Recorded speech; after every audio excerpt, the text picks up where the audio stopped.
ನಮಸ್ಕಾರ. ನನ್ನ ಹೆಸರು ಆರಾಧ್ಯ ಹೆಗಡೆ. ನಾನು ಇಂದು ಡಿ.ವಿ.ಜಿ ಅವರ ನರಳುವುದು ಬದುಕೆ ಎಂಬ ಕಗ್ಗವನ್ನು ಹೇಳುತ್ತಿದ್ದೇನೆ.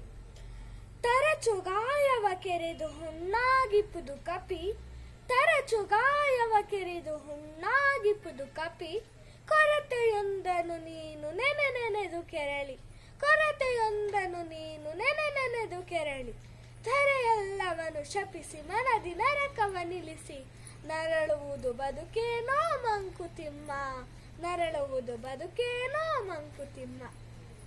ಕೋತಿ ಸುಮ್ಮನಿರುವುದಿಲ್ಲ, ಸದಾ ಏನಾದರೊಂದು ಚೇಷ್ಟೆಯನ್ನು ಮಾಡುತ್ತಲೇ ಇರುತ್ತದೆ. ತರಚಿದ ಸಣ್ಣ ಗಾಯವನ್ನು ಕೆರೆದು ಕೆರೆದು ದೊಡ್ಡ ಹುಣ್ಣನ್ನಾಗಿ ಮಾಡಿಕೊಂಡು ಕೊನೆಗೆ ನರಳುತ್ತದೆ. ಈ ವಿಚಾರದಲ್ಲಿ ಮನುಷ್ಯನಿಗೂ ಕಪಿಗೂ ಏನೂ ಅಂತರವಿಲ್ಲ. ಮನುಷ್ಯನೂ ಕೂಡ ಹಿಂದು ನಡೆದು ಹೋದ ದುಃಖವನ್ನೇ ಕೊರತೆಯನ್ನೇ ಮತ್ತೆ ಮತ್ತೆ ನೆನಪಿಸಿಕೊಳ್ಳುತ್ತಾ ಕೆರಳುತ್ತಲೇ ಇರುತ್ತಾನೆ. ಆ ಕೋಪದಲ್ಲಿ ಲೋಕವನ್ನೇ ಶಪಿಸುತ್ತಾನೆ.